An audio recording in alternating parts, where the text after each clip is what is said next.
reproductor masculino, ¿ok? Vamos a pensar, bueno, estructuras ustedes ya lo conocen, vamos a ver un poquito de, pues más que funciona la regulación hormonal, el eje testicular, y bueno, un poquito más sobre la evaluación de fertilidad. Vamos a ver. Bueno, acá está un simple, muy simple recordaris, ¿no? De las vías espermáticas masculinas, que parte a veces de la infertilidad puede haber problemas, ¿no? En la obstrucción de las vías espermáticas también. Y todo empieza también, pues aquí, ¿no? En los testículos, epidídimo, está el conducto deferente, el conducto eyaculador, la uretra, ¿cómo es? Prostática, membranosa y esponjosa. Ya está toda la vía espermática, ¿no? ¿Ok? Y bueno, entonces allí las protagonistas pues son las células germinales, ¿no? Empezamos pues que tempranamente ya las células germinales migran, ¿no? Desde, bueno, en la zona embrionaria, ya en la simiente ya tenemos esa migración hacia los testículos de las células primordiales, ¿no?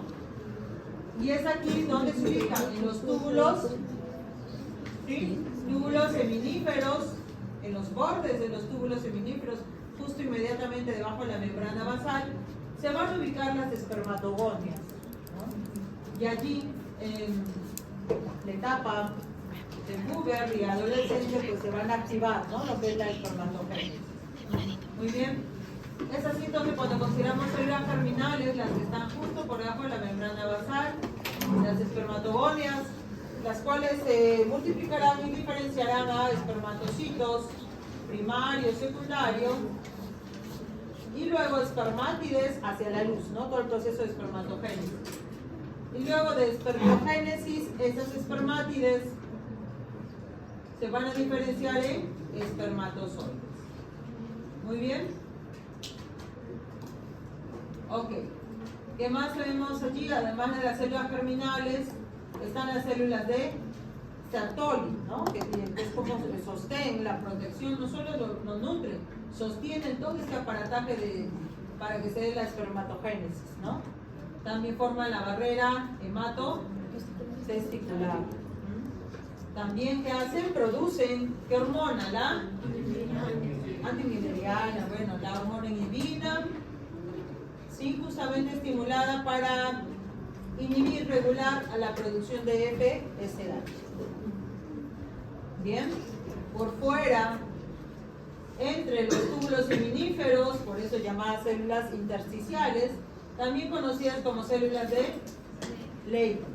Estas reciben la señal de la LH, ¿no? Para estimular en estas células que produzcan testosterona.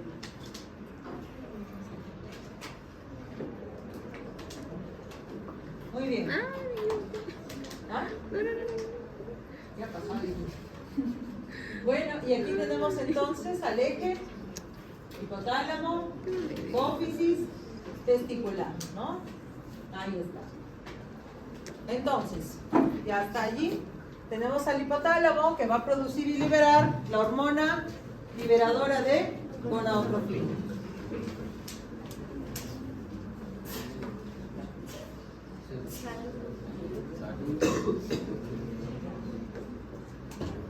Listo.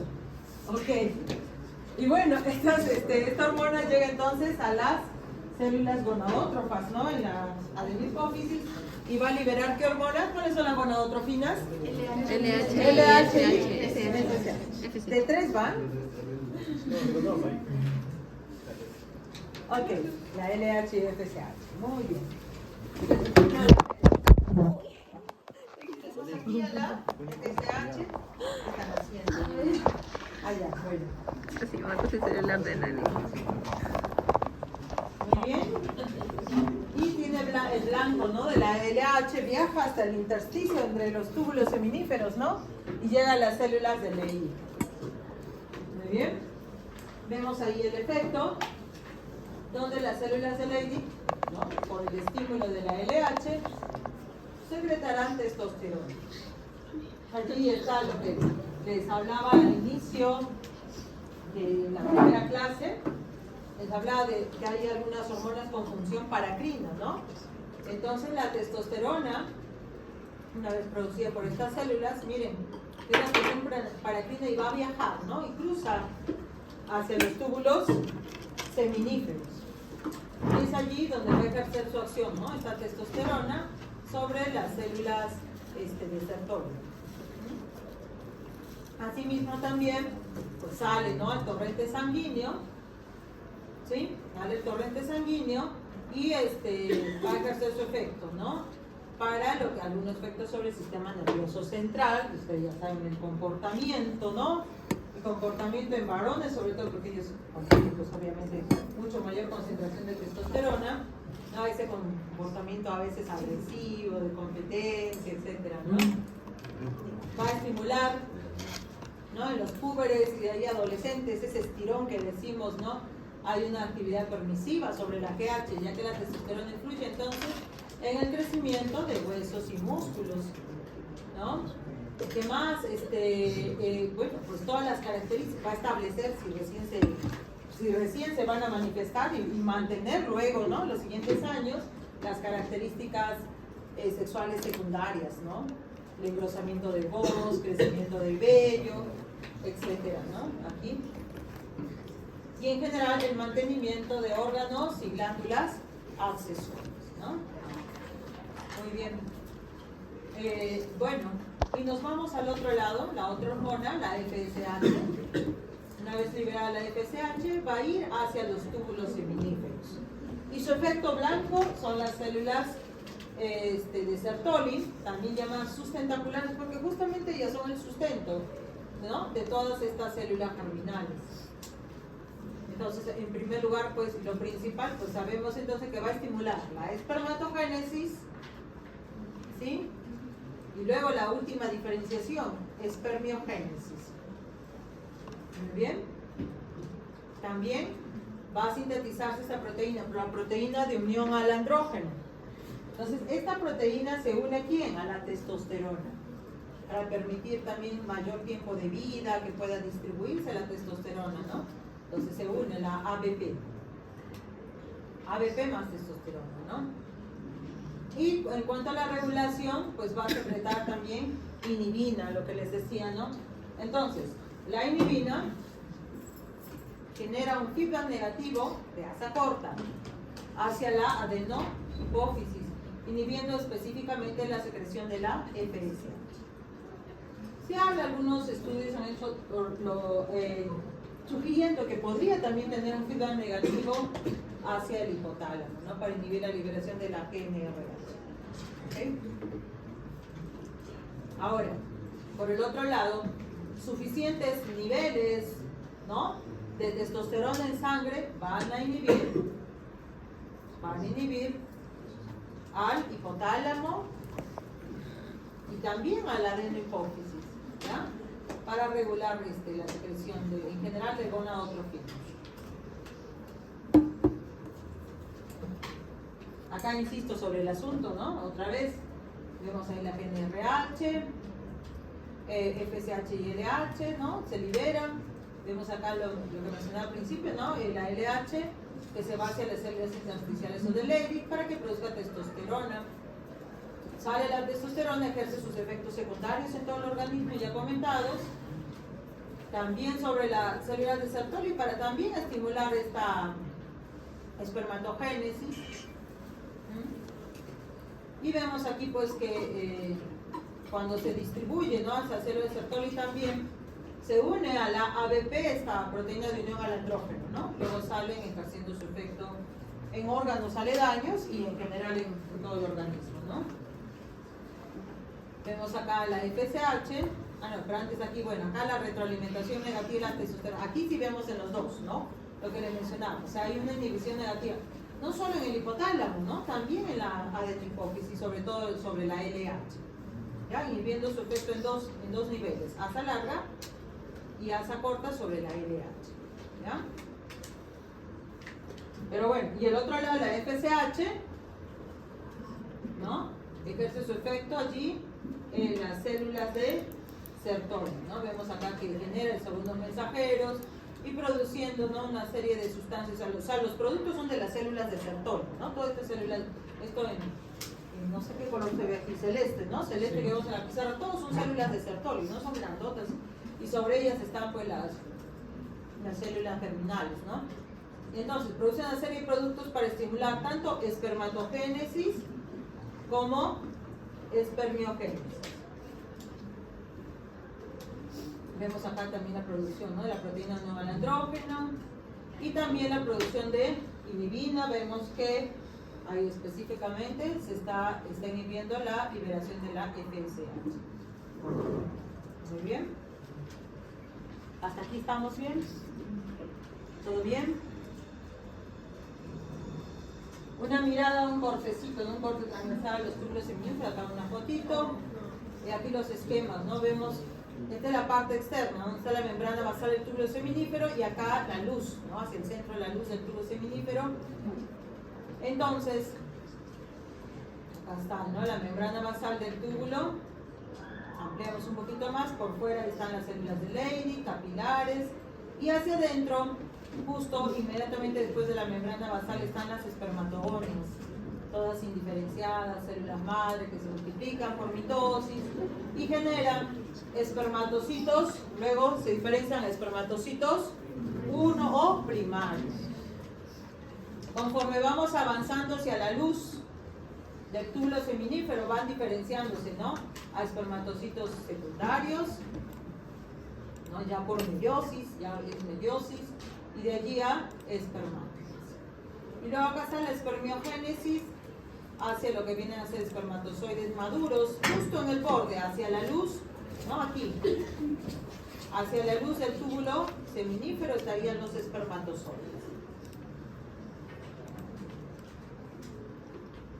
Ya ubicados ustedes donde ocurre esto, insisto acá en el tema, aquí se evidencia muy bien en qué color se ve, el naranja. El color naranja tremenda, células de Sertoli, ¿no?, sus tentaculares que hablamos, que nutren, sirven de soporte. Aquí también los núcleos de las células de Sertoli y forman esta barrera hematotesticular. Entonces fíjense, entre célula de Sertoli y la otra célula de Sertoli, allí, y aquí está la otra, hay uniones estrechas, impermeables, que no hay, ¿no?, prácticamente están cosidas, muy pegadas una a la otra, para permitir formar esa barrera, ¿no?, hematotesticular. Ahí están las uniones estrechas que forman entre ellas, o las uniones tie action, ¿no?, tie action o uniones estrechas. Ahí está. ¿Qué más señalo aquí? ¿No? Acá está la membrana basal, okay, acá están las células de Leydig por fuera, ¿no? Y aquí están las espermatogonias, células que son células madre, con su carga diploide 2N, son diploides. Les decía que se multiplican por mitosis y luego darán origen a los espermatocitos primarios. Siguen siendo los espermatocitos primarios células 2N, dice, ¿no? Diploides. En cambio aquí ya el espermatocito primario le va a ocurrir la meiosis 1 o división primera meiótica, ¿no?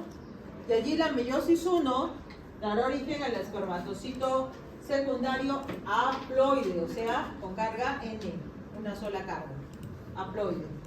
Y la segunda división meiótica genera a la espermátide, también haploide. Vemos que esta se diferencia espermatozoide, también haploide, ¿no? Okay. Aquí ya no es división, sino diferenciación, espermiogénesis, ¿sí? Aquí insisto con lo mismo, pero bueno, con tiempos de duración, ¿no? Vemos acá las células primordiales, en el nacimiento, estas van, se ubicaron ya, ¿no?, en los testículos, y en la pubertad, ¿no?, 12 a 14 años, las espermatogonias se activan, se multiplican y empieza pues toda la espermatogénesis, ¿no? Ya, estas espermatogonias empiezan como proliferando ellas mismas y luego por división mitótica generan espermatocitos primarios. Los primarios, dura esto unos 25 días. Los primarios en unos 9 días generan espermatocitos secundarios pero por división meiótica. Ahí sí ya son haploides. Los secundarios, ¿sí? Por división meiótica, la segunda división en 19 días generan las espermátides, las cuales se diferencian en 21 días, se diferencian a espermatozoides. ¿Sí? Y yo les pregunto, ¿cuánto entonces aproximadamente demora la espermatogénesis? 64 días. 64. ¿Cuánto? No hay que apurarnos, ¿sí? 53, mira. Mira. 25 más 9. 34 más 19.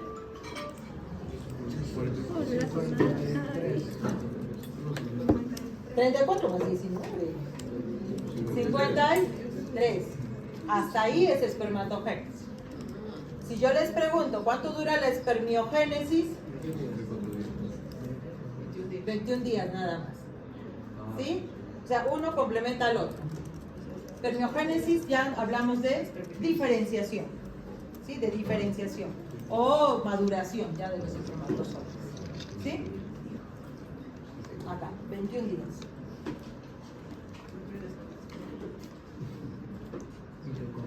Muy bien, estamos bien. Y acá estamos observando, bueno, esto es lo que les decía, ¿no? Esto es espermiogénesis. ¿Ya? Ahí. Aquí vemos las estructuras, ¿no? Vemos la cabeza, pieza media y la cola, ¿no? El flagelo del espermatozoide. Ustedes, bueno, toda esta parte externa han podido observar en prácticas, ¿no? ¿Han visto estas células muy móviles, ¿no? Que veían los espermatozoides en prácticas. ¿Sí? ¿Han visto aquí? Aquí está la cabeza, donde la mayoría, ¿no? Predomina el tamaño grande que tiene su núcleo. En realidad pronúcleo, ¿no? Haploide, pronúcleo. Y tenemos aquí, en el extremo de la cabeza está el acrosoma, esta como bolsita, ¿no? Que contiene una serie de enzimas que van a permitir justo cuando se dé la fecundación, ¿no? Va a permitir liberarse esas enzimas hacia el ovocito para que pueda degradar, ¿no? Todas estas capas de protección, la corona, todas las capas de protección del ovocito. Y al minar todas estas capas protectoras del ovocito, recién el pronúcleo del espermatozoide solo ingresa el pronúcleo, ¿no? Es el único que ingresa al ovocito y se fusiona con el pronúcleo del ovocito, dando el cigoto diploide, ¿no? Pero importante también, pues, la integridad de ese acrosoma para que pueda, ¿no? Diluir esas capas protectoras del ovocito. Terminando la cabeza, empezando la pieza media, están pues los centriolos, que viene a ser el eje de los microtúbulos que van a conformar el flagelo. Entonces ahí está toda la envoltura, la base de estos microtúbulos envueltos por mitocondrias en espiral, ¿no? Para dar energía, para dar movimiento a ese flagelo, a esa cola. Y luego está pues la cola, ¿no? Son microtúbulos que forman el flagelo, ¿no? Que hace muy móvil a estos espermatozoides. ¿Ok? Muy bien.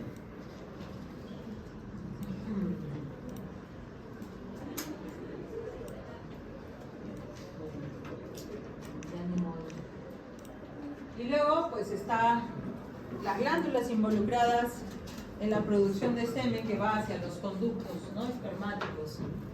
Tenemos allí las vesículas seminales, donde se perdieron las vesículas seminales. Ahí está, ¿no? Superior a la próstata, ¿no? Ahí están las vesículas seminales. Acá está, ¿no? El conducto deferente con el conducto de la vesícula seminal forman el conducto eyaculado.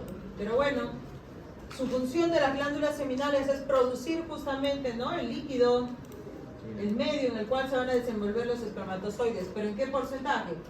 60-70% del seno. Y además el líquido, bueno, ¿qué contiene qué produce estas vesículas seminales? Fructosa, prostaglandinas, bicarbonato, fosfato de espermina, fibrinógeno, vitamina C. Y La secreción de las vesículas es una secreción alcalina. ¿Debido a qué? Debido a que la secreción de las vesículas es alcalina.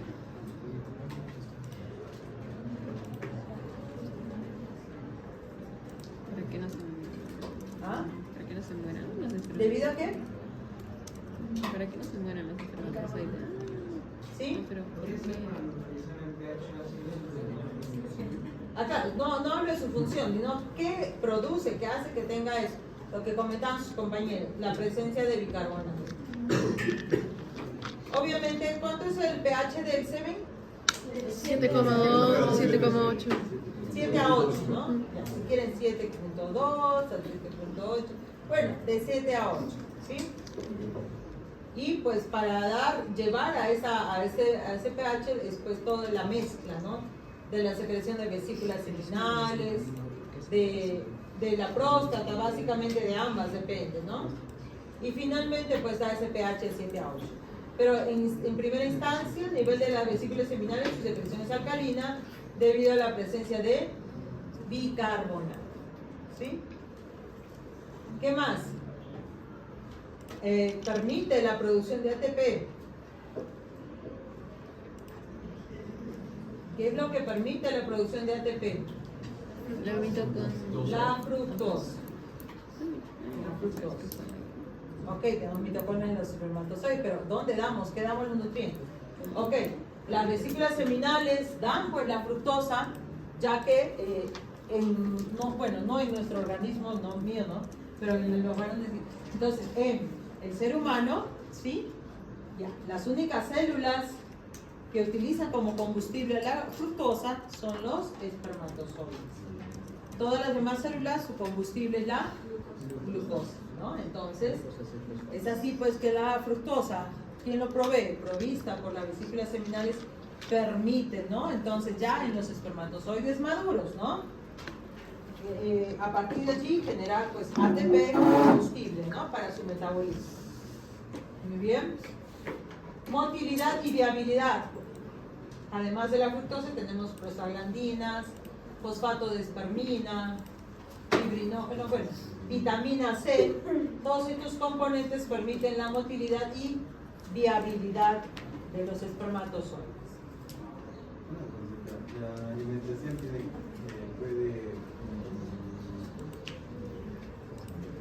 puede influir en la específicamente fructosa. Bueno, pH tenemos un rango, entonces igual tenemos un rango en cuanto a fructosa. Entonces, en general no, se supone que los mecanismos le traerán hacia las vesículas todo lo que es el material. Si la materia prima, carbohidratos, allá en forma de glucosa, y las vesículas seminales a partir de la glucosa van a producir fructosa.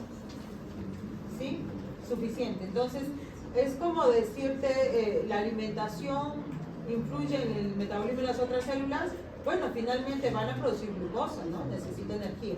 Y en cambio, este medio, estas glándulas, finalmente, con toda la materia prima, su objetivo es producir fructosa. Entonces, en realidad no hay mucha influencia, ¿no? No es mucho. A menos que haya una desnutrición bastante notable que sí podría influir, pero tendría que ser muy marcada, ¿no? Para afectar a estas glándulas, en realidad.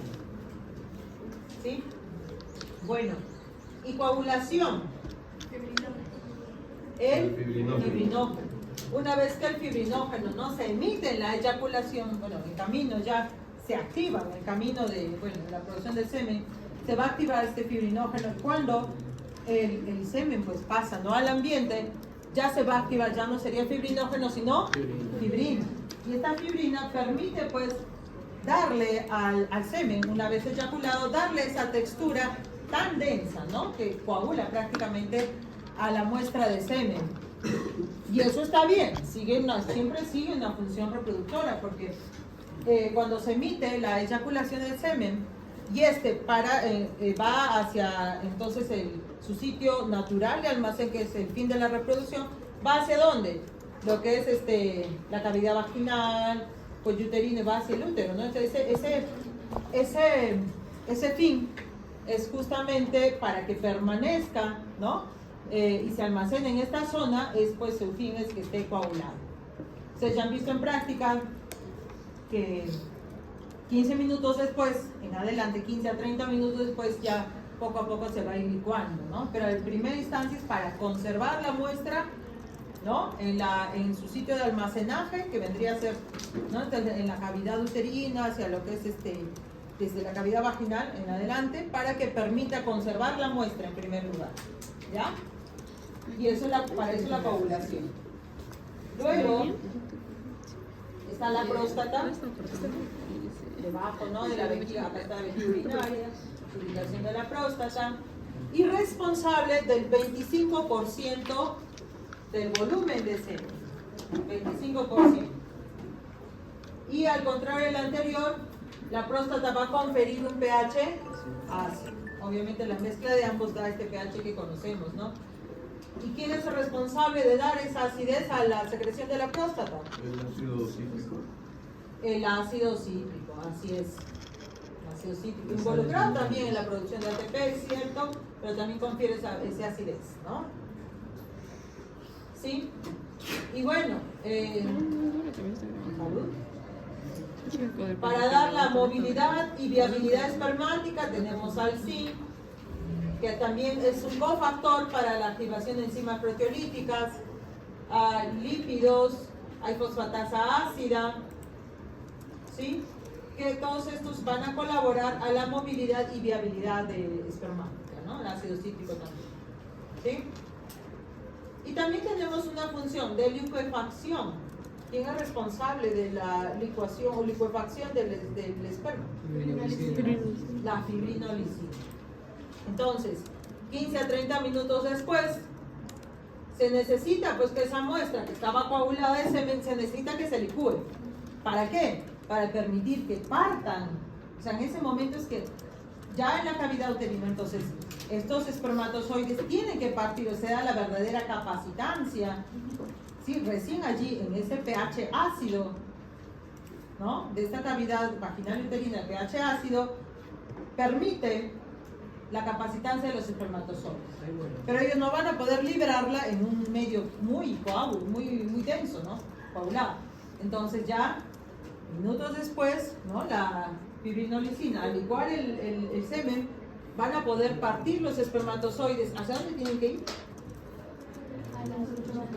Las trompas cefalópias, ¿no? Para buscar encontrarse con un ovocito, ¿no? Ese es su fin. Y entonces para eso pues necesita movilidad. Entonces el medio ya se licúa el medio para que puedan partir estos espermatozoides, ¿no? Y ahí se da la verdadera velocidad. Ustedes han visto que en práctica no son bastante veloces los espermatozoides, ¿sí? ¿Cuál es su velocidad? 5 metros por segundo. 5 metros por segundo, ¿no? Grados. Mucho más. Miren, Grado 3, grado 2, 10, 25%. Su motilidad, exacto, son veloces. Imagínense cuánta velocidad toma, mucho mayor de su velocidad, unas 10 veces más todavía, en la zona uterina, ¿no? Ya cuando está el pH ácido y está la verdadera capacitancia. Y ahí son muy flash, ¿no? Son muy veloces. Una vez pues que se ha licuado también el semen. Si no hay licuefacción, si realmente no van a poder movilizarse como deben, ¿no? Muy bien. Por último, en cuanto a glándulas, está la glándula de Cooper. Su secreción también ligeramente alcalina, ligeramente, ¿no? ¿Listo? Secretan moco, ¿no? Bastante moco.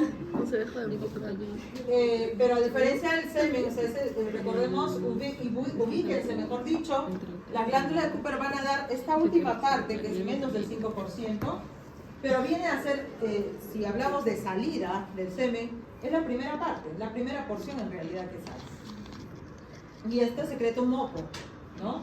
Secreta un moco transparente, prácticamente es transparente, que va a permitir limpiar la uretra, como es ligeramente alcalino, neutraliza la acidez de la uretra, sobre todo dada, ¿no? Por las emisiones continuas de orina, ¿no? ¿Sí? Lubrica también la mucosa uretral y también sirve de defensa, por eso tiene inmunoglobulina en la zona mucosa, ¿no? Como toda mucosa tiene IgA, ¿ya? Muy bien, entonces durante la eyaculación, ubiquémonos, es la primera parte, o sea, es el líquido viscoso que precede en realidad, ¿no? Precede a la liberación del semen. ¿Ya? Ok. ¿Qué hora es? Y corto. Mira. Faltan 15. Faltan 15 minutos que no nos va a alcanzar para resolver. Al final yo les tengo un casito, Así entonces es. lo avanzan en casita, ya, con todos los datos que tienen y lo comentan la próxima clase, ya la última parte. Y acá va a aparecer esto. Sí, acá simplemente ¿qué estoy ¿Sabes haciendo? cuánto? Acá estoy comentando, ¿no?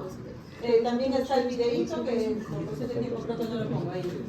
Donde se habla pues la prueba, ¿no? Para la evaluación del semen, conocida también esta prueba como le llaman seminograma, también le llaman espermatograma, ¿no? Cuyo fin es evaluar, ¿no? Cuán viable es esa muestra para, es una medida para evaluar la fertilidad en varones, ¿no? Para evaluar la fertilidad. Entonces, gracias a esta muestra es muy, prácticamente sencillo, ¿no? Muy sencillo evaluar la fertilidad en varones, ¿sí? Bueno, entonces aquí ustedes ya han hecho la prueba, ¿no? Ya han hecho en prácticas que se necesita un periodo de abstinencia y se obtiene la muestra por masturbación, se deposita en un frasco que se debe mantener. ¿A qué temperatura lo se ha mantenido? 37 grados. 37 grados. De 35 a 37. 35.5 a 36.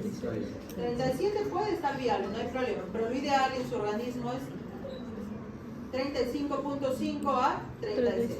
Pero en el ambiente normal, la 37 está viable, no hay problema. Su rango de la muestra, las muestras ya en el ambiente, para evaluar estamos hablando más de 20, menos de 40 gramos.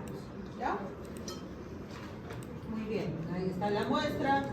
Y ustedes han hecho, ya se ha visto, por eso esto lo voy a pasar rápido, han hecho una evaluación macroscópica, ¿no? La evaluación macroscópica les ha permitido, por ejemplo, ¿no? Si hay coagulación, mira acá está la muestra coagulada. Si hay coagulación normal, nos permite validar la función de las vesículas seminales, porque gracias a la fibrina de las vesículas que producen las vesículas seminales, la muestra se puede coagular. Y eso es lo primero que se evalúa, ¿no? Por eso esta prueba, en cuestión de tiempos, es muy delicada. Hay que controlar muy bien los tiempos, ¿no? Para que no pase más. Porque pasado más de 15 minutos de emitida la eyaculación, ya empieza la liquefacción. Qué importante primero es evaluar coagulación para evaluar vesícula, y luego entre 15 y 30 minutos evaluamos próstata, la emisión de la próstata, ¿no? Si no hay liquefacción, problemas, hipofunción prostática. Si no hay coagulación, hipofunción de vesículas. Por eso inmediatamente se evalúan todos estos factores, primero macroscópico, luego microscópico. ¿Qué más? El color. Si la emisión del semen es transparente, podría denotar una oligo, poca cantidad de espermatozoides, o azoospermia, sin presencia de espermatozoides. Si el aspecto normalmente es límpido o ligeramente, apenas ligeramente grumoso, porque si es notoriamente grumoso, podría reflejarse. Notoriamente grumosos como los grumos que se forman, no sé, cuando han cocido huevo, este huevo pasado que decimos, o sea, no duro de todo ese huevo semipasado, forman, ¿no es cierto?, como una natita, unos coágulos, así los grumos que se forman cuando el aspecto no es límpido. Y si es brumoso, eso interrumpe la movilidad, ¿no?, la motilidad de los espermatozoides. Y si hay poca movilidad, le decimos que hay una astenozoospermia. También se evalúa el volumen, inclusive hasta 8 mililitros está bien, normalmente en promedio 5 mililitros. Si hay menor volumen, puede haber hipofunción de vesículas seminales.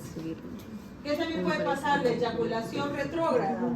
Si hay una eyaculación retrógrada, ¿a dónde se va ese volumen de semen?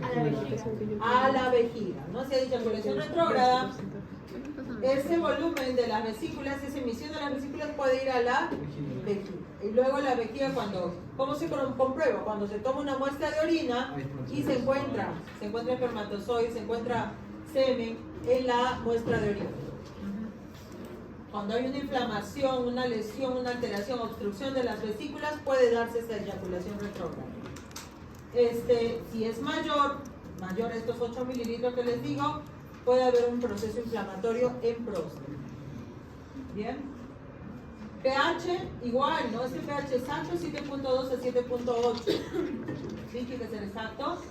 Recuerden que si la vesícula seminal confiere alcalinidad, si el pH es más ácido que este valor, el problema está en la vesícula. Si al contrario, A es más alcalino que 7.8, ¿y quién da acidez? La próstata. Acá me comí una S, creo, ¿no? Es hipofunción prostática, ¿no? Así sería, si fuera el caso. ¿Qué más? Consistencia y viscosidad. Recuerden que esa densidad lo dan las vesículas, ¿no? De aquí miren, un filamento más elástico, normal de 2 a 7, hasta 7, 8, inclusive encontrar referencias hasta máximo 10 centímetros. Más allá de 10 centímetros, muy ligoso, muy largo ese filamento, podría indicarnos también vesiculitis. ¿Ya? Vesiculitis. En cuanto a los espermatozoides, hablamos de un valor de 25 a 250 millones. Rebajadito, así como nos dice la OMS. 25 millones, bueno. Valores de la OMS, ¿no? El conteo ya lo han hecho prácticas. Entonces 25 a 250 millones. Debajo de 25, oligozoospermia. Mayores de 250, polizoospermia. Y azoospermia, ausencia, ¿no? Ausencia de espermatozoides, sí. ¿Y qué problema podría tener una persona si posee polizoospermia? Problemas de polizoospermia, en realidad no es común, para empezar, ¿no? En realidad aquí habría un problema, quizás una tumoración podría generar eso. En el testículo mismo. Sí, esta tumoración que afectaría a las células germinales. Eso sí podría ser. Los túbulos seminíferos. ¿Ah? Los túbulos seminíferos. Sí, problema a nivel de túbulos seminíferos afectando la proliferación de las células germinales.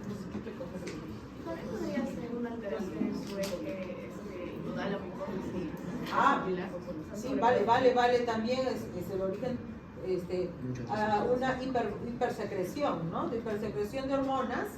Sobre todo estaríamos hablando allí, bueno, puede ser de testosterona o las células o las hormonas gonadótrofas. Pudieran estar una mayor estimulación, ¿no? Pero ya de por sí el túbulo seminífero tiene una capacidad. Por el número de células, no puede producir demasiado tampoco, ¿no? Pero si hay una hipertrofia en el mismo túbulo seminífero, es lo que sobre todo podría generar esa polizoospermia. No muy frecuentemente las hormonas, porque hay una capacidad celular productora de espermatozoides. Y la vitalidad, miren esta imagen, vemos aquí células teñidas. Las células que se tiñen están muertas. Las células, miren acá, los espermatozoides transparentes están vivos. Si están vivos, si no se tiñen, el espermatozoide está viable. La viabilidad se prefiere, ¿no?, que sea mayor a 75%. Supongo que también han hecho esa prueba en prácticas, ¿no? ¿Sí? La movilidad, siempre hay datos, ¿no? Discusiones, todo, bla, bla, bla. Siempre la OMS tratando de la realidad, ¿no? Se hacen ajustes a nuestros tiempos, a estos tiempos, no nuestros, a sus tiempos. Esta generación. Bueno, entonces finalmente nos dice A más B entre menor de 40, mayor de 20 está bien, ¿no? No, perdón, aquí hasta nuestros permisos. Entonces, ¿qué nos dice la OMS? Los progresivos, los que se mueven rápido, progresivos, ¿no? Los que se mueven rápido y los que se mueven también de forma ondulante, A más B son los progresivos, ¿ya? Los que se mueven rápido y los que se mueven de forma ondulante. A más B que A y B. A más B que nos dice mayor a 32%. Ya, bueno, si se lo me ya les aceptamos ya. Entre 31 y 34% de motilidad. Motilidad A son los rápidos, motilidad B son los lentos, pero ambos se mueven. Y si ambos se mueven, les llamamos a ambos progresivos. A más B, 32% nos dice la OMS, ya estos de los últimos años. ¿Ah? Sí, se abarata, ¿no? Ya, bueno. ¿Qué vamos a hacer? Y la morfología, pues les decía que normal es maduros, ¿no? Normal significa maduros, ¿no? Normal más maduros, perdón, estoy hablando normales y maduros, más del 50%, ya estoy ya subiendo los valores ya. 50%, más del 50% para arriba. Inmaduros, menos del 10%. Y bueno, los otros, o dice, o mayor del 30% de espermatozoides normales, ¿sí? Mayor del 30% de espermatozoides normales. O sea, incluyo ambos, ¿sí? Incluyo ambos. Muy bien. ¿Qué quiere decir anormales? Si hay anomalías de cabeza, segmento intermedio o de cola. Y acá hay un ejemplo, ¿no? Este es normal, normal, normal. Aquí hay anomalías de cabeza, es normal. Anomalías de cola, doble cola. Miren anomalías de cabeza, miren cómo está el acrosoma. Acá no hay pronúcleo, aquí el acrosoma se excedió. Cola anormal, sin acrosoma, muy poco acrosoma, solo pronúcleo, mucho acrosoma. Miren, acá está burbuja en la pieza intermedia. Esta burbuja en la cabeza. ¿Qué es eso? Miren acá, ¿no? Dos cabezas, dos piezas intermedias, dos cabezas, siameses pegados, dos núcleos. Todo eso son anormales y aquí tenemos inmaduros. ¿Sí? Inmaduros. Valores normales nos dicen más del 50%. ¿Listo?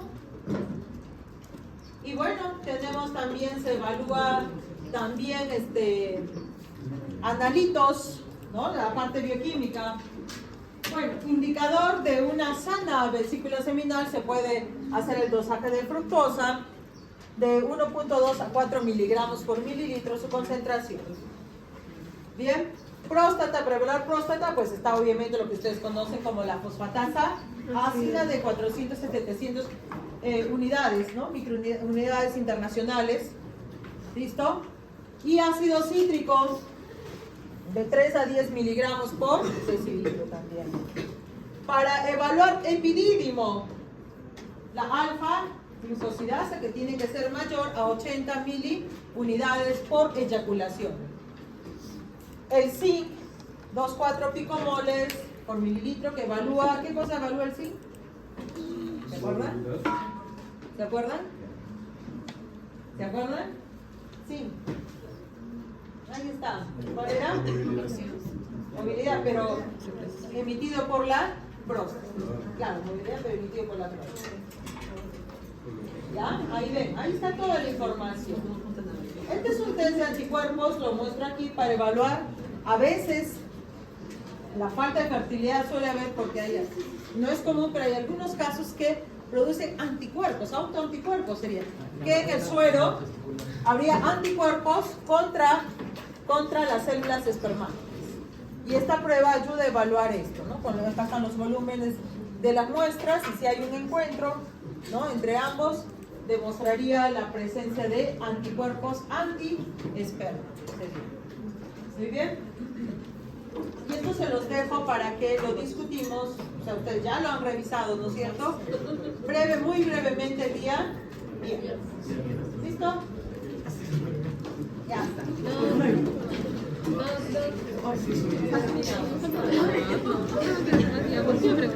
Pregúntale. Disculpe.